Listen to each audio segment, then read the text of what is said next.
नमस्कार। किसान आंदोलन का आज 98वां दिन है। आज किसान संगठनों और सरकार के बीच 11वें दौर की जो बातचीत थी वो बेनतीजा रही। कुछ निकल कर नहीं आया। सरकार और किसान संगठनों के बीच गतिरोध बना हुआ है। सरकारी गतिरोध तोड़ने में नाकाम रही। 26 जनवरी की प्रस्तावित जो ट्रैक्टर रैली है उससे पहले ये बैठक बहुत ही अहम थी। तो कल ही हम सब जानते हैं कि संयुक्त किसान संगठनों की बैठक हुई थी जिसमें उन्होंने सरकार के जो कृषि कानूनों को 1.5 साल तक टालने के प्रस्ताव को खारिज कर दिया था। किसान उन्हें रद्द करने की ही मांग पर बने हुए हैं। अब कल रात कृषि मंत्री नरेंद्र सिंह तोमर गृह मंत्री अमित शाह से मिलने भी गए थे, लेकिन आज फिर कुछ नतीजा नहीं निकला और एक तरह से जल्दी ही ये बैठक समाप्त हो गई है। हाँ, तो हमारे साथ वरिष्ठ किसान नेता जगजीत सिंह डल्लेवाल मौजूद हैं। किसान नेता मुझे बताया जा रहा है बस में भरकर विज्ञान भवन से अब अपने सिंघू बॉर्डर का रुख कर रहे हैं, तो फोन पर ही हमारे साथ जुड़े हुए हैं। जगजीत जी, तो क्या निकल कर आया? क्यों इतना आज भी कहा जा रहा है बातचीत बेनतीजा रही? देखिए, आज बैठक जो बेनतीजा रही है उसका आप ये मतलब क्लियर है कि सरकार ने जो हमें इन कानूनों को सस्पेंड करने की जो प्रपोजल दी थी 1.5 साल के लिए, तो किसान कल बैठक हुई किसानों ने सर्वसम्मति से ये मतलब रद्द कर दी थी, क्योंकि किसान समझते हैं कि अगर ये कानून सस्पेंड होते हैं तो सरकार और थोड़े समय के बाद इन कानूनों को फिर से बहाल कर देगी, तो हमारी तो जो गले पे छुरी चल रही है वो तो वैसे की वैसे चलती रहेगी। तो इसके लिए किसान चाहते हैं कि ये कानूनों का समाधान है जो हमेशा के लिए हो और पक्के तौर पर हो, और सरकार टेम्परेरी हमारा इस प्रॉब्लम का के बारे में ये सोच रही है कि एक बार इनको सस्पेंड का झांसा देते हुए इनका आंदोलन समाप्त करवा दें और उसके बाद मतलब फिर से वे लागू हो सकें जी। तो यहीं पर मतलब सरकार की बात है, वो हमने कल ही मतलब इसे रद्द कर दिया था। सरकार को हमने सुबह से जाते ही ये बताया कि ये हमने रद्द कर दिया, सरकार की ये प्रपोजल है, ये हमें स्वीकार नहीं है। सरकार इससे आगे क्या करना चाहती है, यहाँ किसानों को क्या देना चाहती है, सरकार उस पर बात करे, लेकिन सरकार ने उस पर मतलब कोई आगे कदम बढ़ाने का प्रयास नहीं किया, इसीलिए कि ये बैठेगा ये मतलब बेसिट्टा रही। डल्लेवाल जी, कल भी आप लोगों ने, किसान संगठनों ने बड़ी देर तक विचार विमर्श किया था और रात में आप लोगों ने फैसला लिया कि ये तीनों कृषि कानून रद्द होने चाहिए।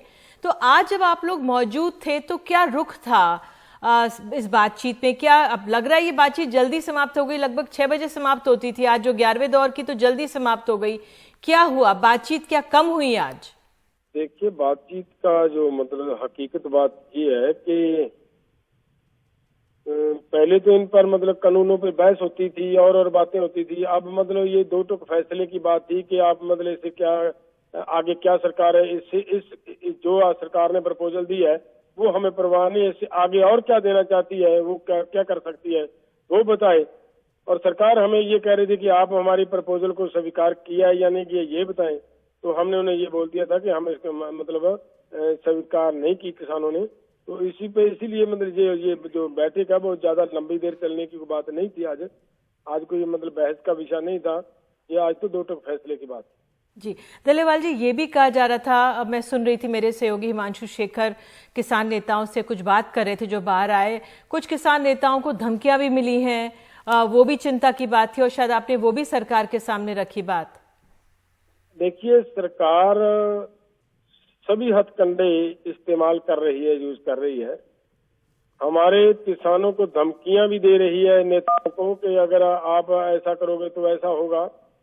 लेकिन मैं एक बात और भी बताऊंगा कि सरकार एक और भी प्रयास कर रही है कि एक दिन उन्होंने ये कोशिश की कि हमारे आंदोलन में उन्होंने कुछ लड़के ऐसे भेजे जिन्होंने किसानों के खिलाफ नारेबाजी की, और उसका मकसद सिर्फ यही था कि किसान आक्रोशित होते हुए इनको मारपीट करें और इसकी वजह से यहाँ पे कोई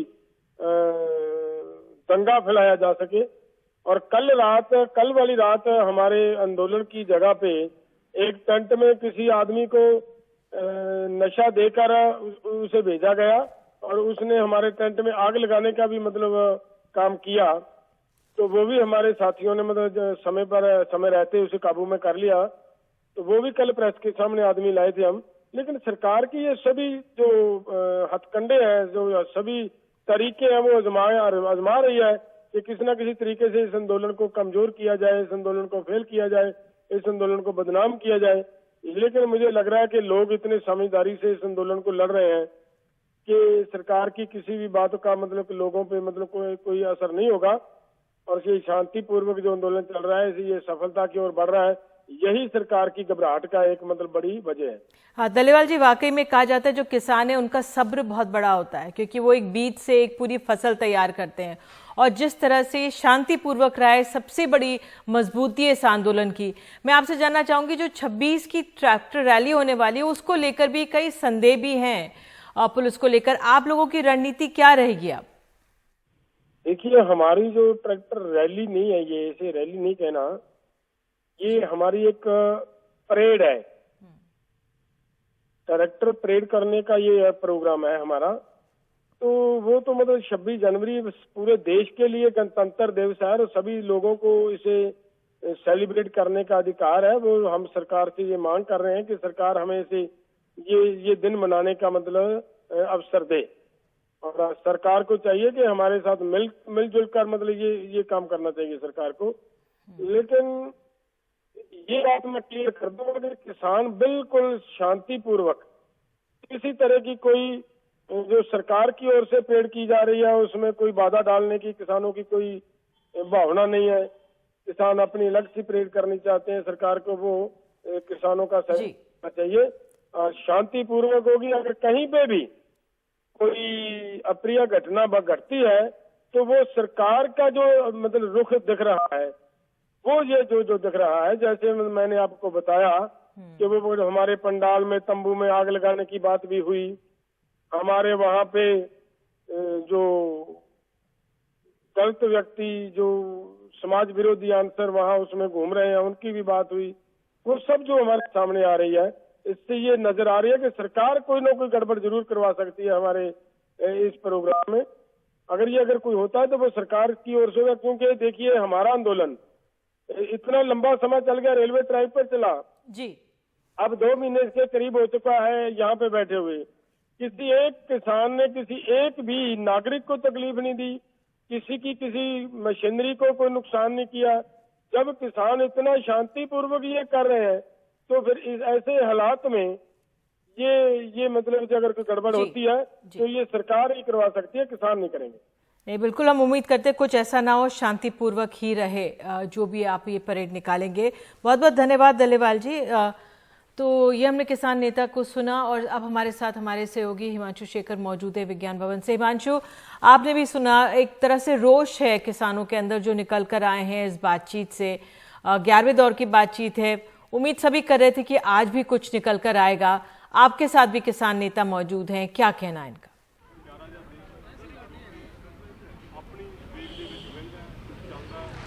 देखिए निधि, मेरे साथ 2 वरिष्ठ किसान नेता हैं, बलदेव सिंह जो पंजाब से हैं ऑल इंडिया किसान सभा के, और चौधरी हरपाल सिंह जो भारतीय किसान यूनियन असली के नेता हैं। बलदेव जी, पहला सवाल आपसे है कि अब आगे आपका क्या फैसला होगा, क्योंकि एक डेडलॉक तो बहुत साफ आ गया है बातचीत में। जिस तरह दिसंबर में 22 दिन बातचीत रुक गई थी, जनवरी में एक बार फिर से डेडलॉक आ गया।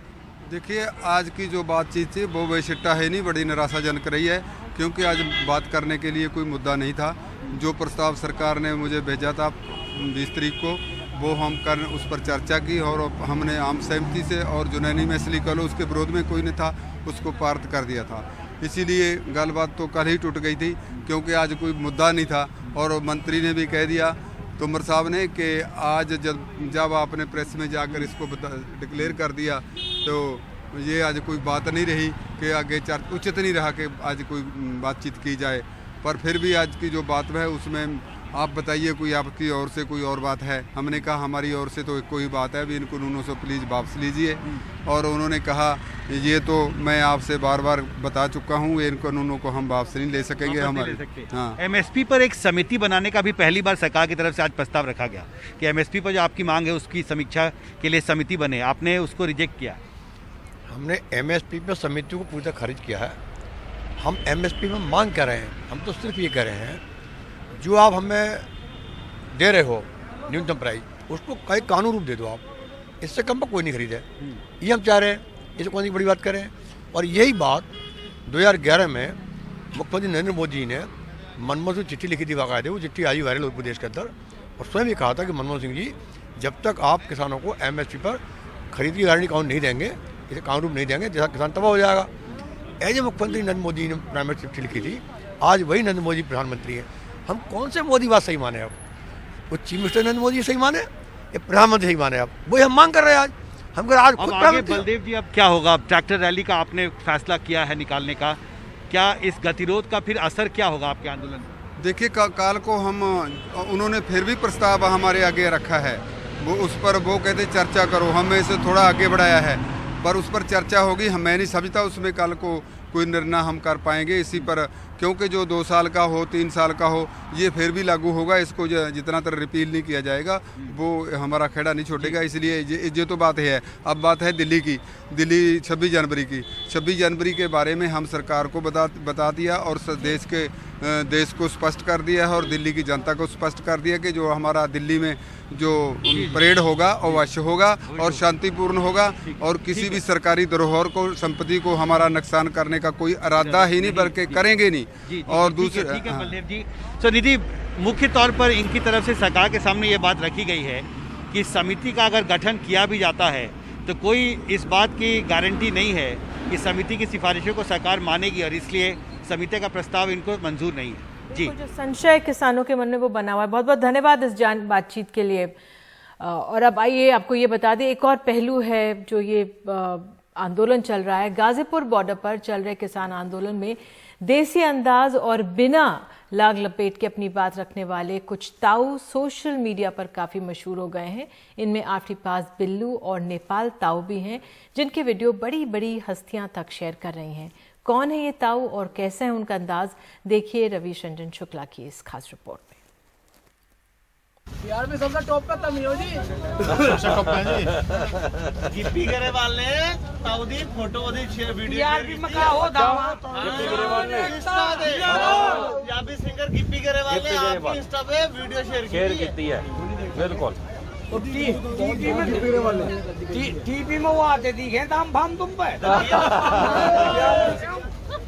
गाजीपुर बॉर्डर पर लोगों से घिरे ये गौतम बुद्ध नगर के तीर्थला गांव के रहने वाले बिल्लू ताऊ हैं। तब तक ताऊ टीवी पे देखा, पर आज देखा।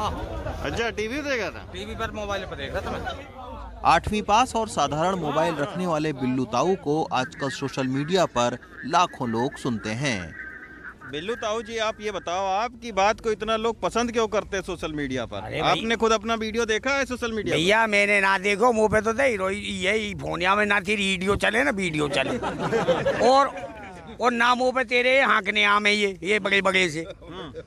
तुम मुझे कोई 4 बात पूछ लगो, मैं तुम्हें बता दूं तो चलो कहीं समझ में आ रही है इनकी, मैं तो ठीक है, इनको प्यार है भाई, मैं तो यही कह सकूं। ये सब आपके साथ सेल्फी खिंचा रहे हैं, इधर वीडियो बन रहा है आपका, फिर तुम्हें अभी हमको परेशानी आ रही है? यहाँ पे भी कोई मुकदमा लिखो जाएगा, या बात पे मुकदमा लिखा हो गया कि सेल्फी क्यों खिंच रही है भाई? अच्छा, हाँ, तुम्हारे यार ये जितने चैनल हैं इन पर साबुन तेल भी बिक रहे हैं। मैंने एक बुढ़े आदमी 2 बात कैसी, तो वहाँ तुम यहाँ पे धारा लगा रहे हो? बहुत जोर के पत्रकार हो।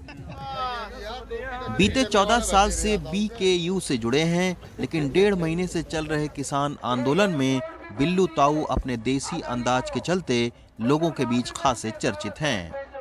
YouTube पे देखा है सर। अच्छा, काफी पॉपुलैरिटी हो रही है इनकी इन दिनों।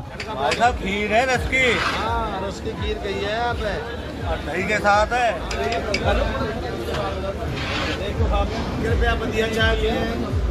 चाय का वादा है, सबका इरादा है, यही इरादा है सबका। नेता कहते हैं कि आप लोग गाजर का हलवा खा रहे हो, यहाँ पे बढ़िया भोजन कर रहे हो बैठे हुए सड़क पर, तो इन नेता ने कह दो सल्फाज बंटवा दें थोड़ी भाई, सल्फाज बंटवा दें। जब यार गाजर हम पैदा करें, दूध हम पैदा करें, चीनी हम पैदा करें, घनश्याम खाएंगे नलुआन नहीं है? तुम नई फॉर्मूला लेके आओ कि हलवा खा रहे हैं जी, या सरकार भाजपा मान के हटेगी और कानून सारे वापस लेगी, इतने हद तो किसान जाने वाला नहीं है। गाजीपुर बॉर्डर पर सिर्फ बिल्लू ताऊ ही नहीं, यूट्यूब चैनलों की दूसरी पसंद नेपाल ताऊ हैं। बुलंदशहर के 70 साल के किसान नेपाल ताऊ के वीडियो भी लाखों लोग देखते हैं। बीते 34 साल से BKU के संगठन में काम कर रहे हैं, लेकिन किसान आंदोलन में उनका तीखा अंदाज युवाओं में खूब जोश भर रहा है। सोशल मीडिया पर अपने आप को आपने देखा है? हाँ, बता दे हैं बालक भैया, हम तो यहाँ पढ़े, हमें क्या पता, हम पता चलाना ही ना आता है। हम तो यहाँ पढ़े हैं गए, वे बालक बता दे इनको कुछ आ रही है थारी, हमें कोई पता नहीं। हाँ, वे बालक बता दे, हम तो जब यहाँ पढ़े हैं 56 दिन हो गए 57, हमने क्या पता चल रहा।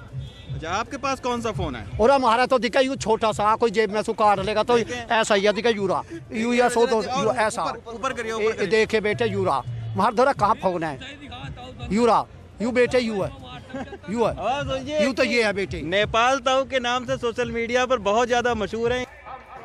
मेन स्ट्रीम मीडिया में खेती किसानी पर बड़े बड़े प्रवक्ताओं की बातों से ज्यादा देसी अंदाज में सरकार के कृषि कानूनों की आलोचना करने वाले लोगों को आजकल खूब सुना और देखा जा रहा है।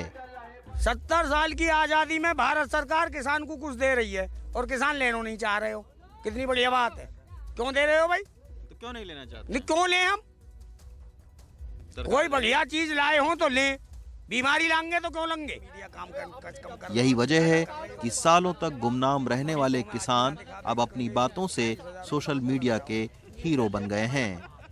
मैं तो तुम्हारे चैनल पे सेलिब्रिटी बन गो 4 बात कह के। ये तो ऐसी भोली जनता है कि एक चाय बेचने वाला प्रधानमंत्री बना दियो इन्होंने। बहुत बढ़िया, ऐसी भोली जनता है। गाजीपुर बॉर्डर से रवीश रंजन शुक्ला की रिपोर्ट, NDTV इंडिया। और अब छत्तीसगढ़ से रिपोर्ट है। छत्तीसगढ़ में भूपेश बघेल सरकार ने धान खरीद का 20 साल का अपना ही रिकॉर्ड तोड़ा है। इस साल 21 जनवरी तक 84,44,000 मैट्रिक टन धान की खरीद हो चुकी है। और इस मुद्दे पर हमारे सहयोगी सुमेश पटेल ने छत्तीसगढ़ के मुख्यमंत्री से बात की है। जब देश में किसानों का गुस्सा उबाल पर है, तब छत्तीसगढ़ में किसानों की फसल लहरा रही है। हमारे साथ बातचीत करने के लिए छत्तीसगढ़ के मुख्यमंत्री भूपेश बघेल है। सर, छत्तीसगढ़ में रिकॉर्ड टूटा है समर्थन मूल्य का। देखिए, पिछले 20 वर्षों का रिकॉर्ड टूटा इस साल अभी तक के लगभग 85 लाख मीट्रिक टन धान खरीद चुके हैं। और मैं समझता हूँ जो लक्ष्य रखे थे 90 लाख मीट्रिक टन, उससे भी अधिक की धान खरीदी होगी।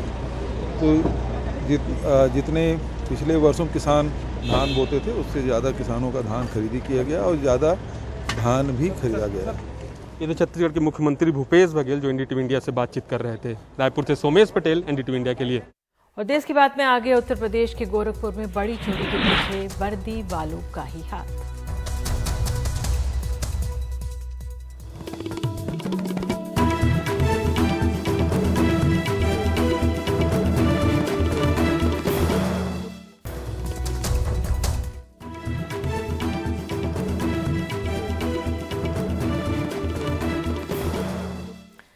केंद्रीय कृषि मंत्री नरेंद्र सिंह तोमर बोल रहे हैं, आइए सुनते हैं। हमारा बेहतर प्रस्ताव है, उस प्रस्ताव पर आप पुनर्विचार करें। वह प्रस्ताव किसानों के हित में भी है, देश के हित में भी है, और इसलिए हमने उन्हें कहा कि आज वार्ता को पूरा करते हैं। आप लोग अगर निर्णय पर पहुंच सकते हैं तो कल आप अपना मत बताइए।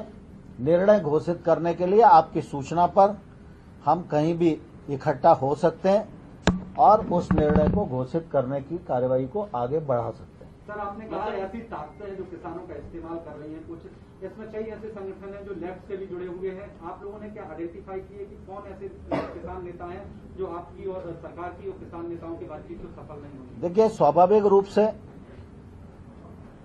जब आंदोलन का नाम किसान आंदोलन हो, विषय किसानों से संबंधित हो, किसानों के संबंधित विषय का निराकरण करने के लिए सरकार तैयार हो और निर्णय न हो सके, तो हम अंदाज लगा सकते हैं कि कोई न कोई ताकत ऐसी है जो इस आंदोलन को बनाए रखना चाहती है और इस आंदोलन में किसान का भला न हो जाए, इसको बारीकी से वो देख रही है। तोमर साहब, अभी तक जो है आपका आप सरकार से ही चिट्ठियां जाती थी फार्मर यूनियंस को टॉक्स में बुलाने के लिए। आज के बाद क्या सरकार फिर से कुछ ऐसा चिट्ठियां भेजेगी या उनके रेस्पॉन्स के लिए वेट करेगी कि उनके रेस्पॉन्स के बाद ही ये next round of talk will happen?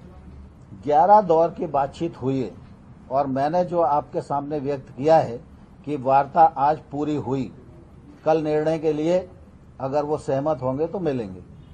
तो मतलब आपने कहा कि आंदोलन की पवित्रता नष्ट हो जाती है तो निर्णय नहीं होता, इससे क्या मतलब है आपका?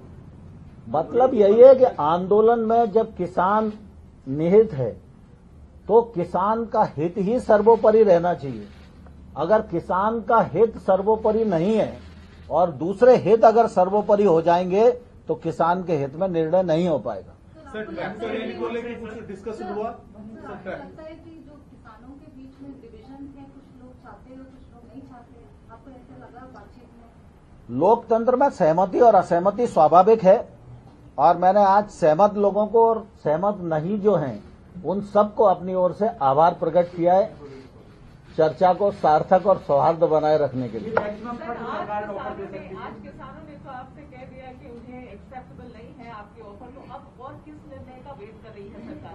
नहीं, सरकार को इंतजार इस बात का है कि अगर किसान के हित में विचार करने वाले लोग हैं तो हमारे प्रस्ताव पर जरूर विचार करेंगे और कार्रवाई को आगे बढ़ाएंगे। दो किसान यूनियन ऐसी थी जिन्होंने कहा कि उनपे अटैक हुआ था, दिल्ली पुलिस की कुछ किसी तरह की उनपे कमेंट करा। दूसरा सर, अब 26 जनवरी को क्या होने वाला है उसको लेकर के क्या बात? ट्रैक्टर रैली सर, देखिए दरअसल क्या है, मैंने उनको आग्रह किया है कि आपने आंदोलन को अनुशासित रखने का जो प्रयत्न किया है उसके लिए मैं पहले भी प्रेस के माध्यम से भी उनको धन्यवाद देता रहा हूं, अंदर की चर्चा में भी धन्यवाद देता रहा हूं और मैंने आशा व्यक्त की है कि आप लोग आगे भी जो आंदोलन करेंगे वह आंदोलन हिंसक न हो, कोई घटना दुर्घटना न हो और अनुशासन बना रहे, यह मेरी निश्चित रूप से आपसे अपेक्षा है। तो कृषि मंत्री, उनका कहना है कि जो ये तीनों कृषि कानून हैं वो किसानों के हित में हैं, जबकि जो किसान है वो ऐसा नहीं मानते और यही जो बात है गतिरोध की वजह बनी हुई है। अब कृषि मंत्री का ये भी कहना है कि वो आंदोलन करें लेकिन वो हिंसक ना हो। बहरहाल देखना होगा किस तरह से आगे बढ़ता है ये मामला। और अब कुछ राजनीति जगत से खबरें। अब हम सब जानते हैं कि पश्चिम बंगाल में चुनाव करीब है, तो यहाँ के वन मंत्री राजीव बनर्जी ने भी इस्तीफा दे दिया है। उन्होंने अपना इस्तीफा मुख्यमंत्री को भेज दिया, एक प्रति राज्यपाल को भी भेजी और माना जा रहा है कि राजीव बनर्जी बीजेपी में शामिल हो सकते हैं। राजीव बनर्जी एक महीने में तीसरे ऐसे मंत्री हैं जिन्होंने ममता सरकार से इस्तीफा दिया है। इससे पहले शुभेंदु अधिकारी और लक्ष्मी रत्न शुक्ला इस्तीफा दे चुके हैं। आज इस्तीफा देने का ऐलान करते हुए प्रेस कॉन्फ्रेंस में राजीव बनर्जी रो पड़े। उन्होंने कहा कि बहुत दुखी हृदय से उन्होंने ये फैसला लिया है। এবং আমি আরেকবার নতমস্তকে আমার দলনেত্রী যিনি আমাকে এই সুযোগ করে দিয়েছেন তাকে আমি প্রণাম জানিয়ে আমার পক্ষে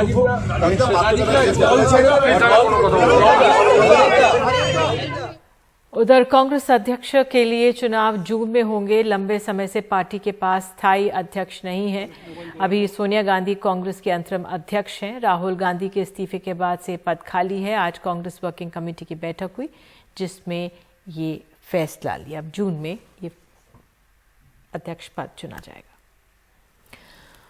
उधर अब आपको उत्तर प्रदेश लिए चलते हैं। उत्तर प्रदेश के गोरखपुर में 2 सराफा व्यापारियों ने पुलिस को बताया कि कुछ लुटेरों ने उनसे 35 लाख रुपए का सोना, चांदी और कैश लूट लिया। कहा गया कि लुटेरे पुलिस की वर्दी पहनकर आए थे। पुलिस ने सीसीटीवी से लुटेरों को पहचाना तो पता चला कि पुलिस की वर्दी में लुटेरे नहीं बल्कि असली पुलिस वाले ही थे। बस्ती में तैनात एक दरोगा और 3 सिपाहियों को लूट के माल के साथ गिरफ्तार भी कर उनको जेल भेज दिया गया है। लापरवाही के आरोप पर 12 पुलिस वालों को सस्पेंड किया गया है। जो पुलिस में लुटेरों को पकड़ने के लिए भर्ती हुए थे, आज वे खुद लूटने के इल्जाम में पकड़े गए हैं। महाराजगंज के 2 सराफा व्यापारी 35 लाख का कैश और जेवर लेके लखनऊ जा रहे थे। रास्ते में वर्दी वालों ने जांच के नाम पे उतारा।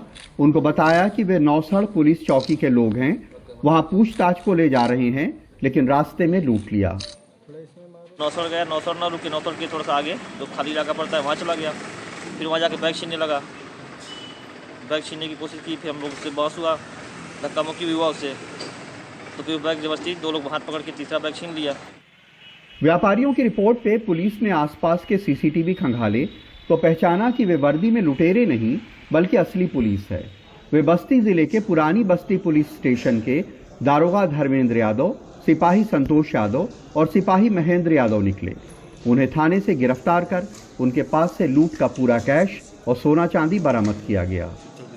पुलिस की जो वर्दी है उसका एक गलत इस्तेमाल किया है और पुलिस की वर्दी में रहते हुए गलत काम किया है, तो इनके विरुद्ध कार्रवाई करेंगे। बर्खास्त की कार्रवाई इसलिए की जा रही है और NSA की भी कार्रवाई हम लोग धर्मेंद्र यादव पर कर रहे हैं ताकि यह नजीर बन सके अन्य पुलिसकर्मियों के लिए। महाराजगंज की सराफा मंडी में पकड़े गए लुटेरे दारोगा का एक मुखबिर रहता है जो बिल्डर है। पुलिस के मुताबिक सराफा मंडी में होने वाली तमाम खरीद फरोख्त की उसको जानकारी होती है। वो दारोगा के लिए मुखबिरी करता है और दारोगा अपने थाने के सिपाहियों के साथ जाके उन्हें लूट लेता।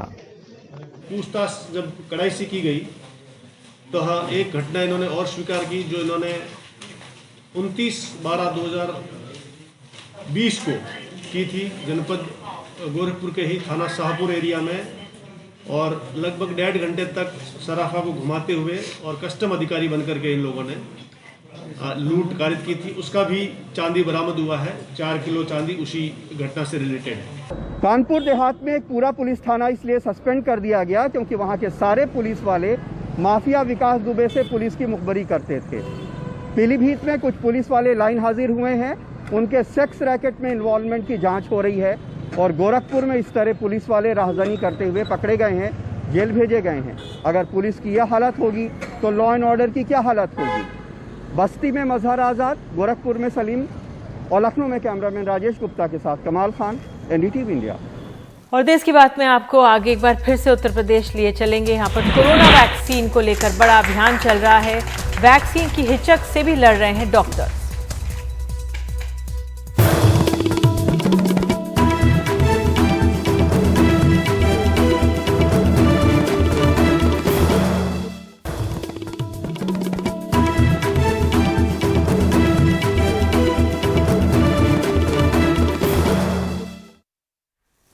तो देश भर में सबसे बड़ा टीकाकरण अभियान उत्तर प्रदेश में चल रहा है। सरकार अपने जो लक्ष्य भी है टीकाकरण का उसको बढ़ा रही है लगातार, और यहाँ पर डॉक्टर्स खुद टीका लगवाकर लोगों में भरोसा जता रहे हैं।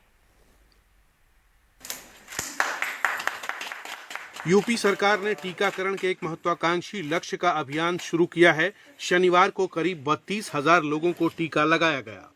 अब इससे करीब 5 गुना ज्यादा टीकाकरण का लक्ष्य है। 1.5 लाख टीके रोज 3 दिन तक, अगले हफ्ते के अंत तक। देश के इस सबसे बड़े राज्य में दूसरे दिन टीकाकरण की शुरुआत हुई। लखनऊ के सिविल अस्पताल में सिर्फ कोवैक्सीन मिल रही है।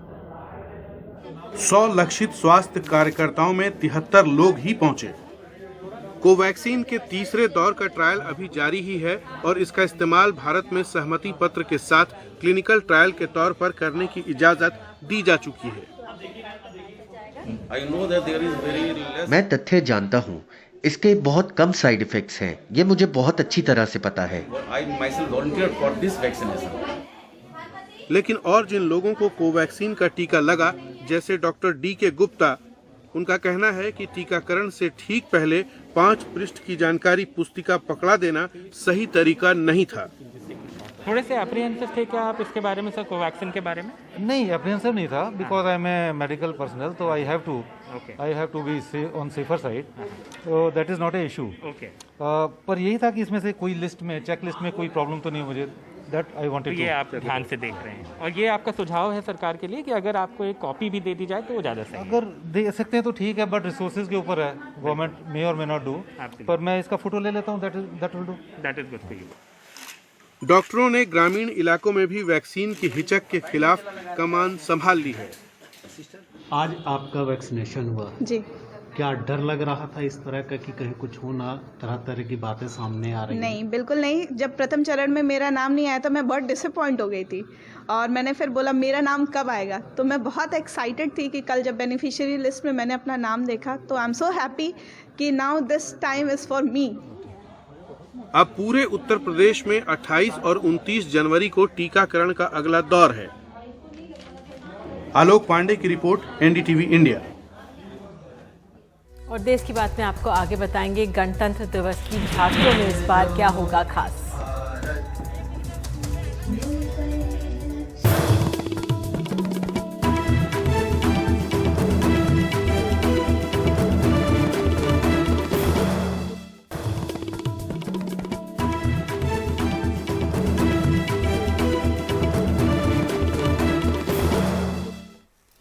बहत्तरवें गणतंत्र दिवस के मौके पर राजपथ पर 32 झांकियां दिखेंगी। उत्तर प्रदेश की झांकी में अयोध्या में बन रहे राम मंदिर को दिखाया जा रहा है।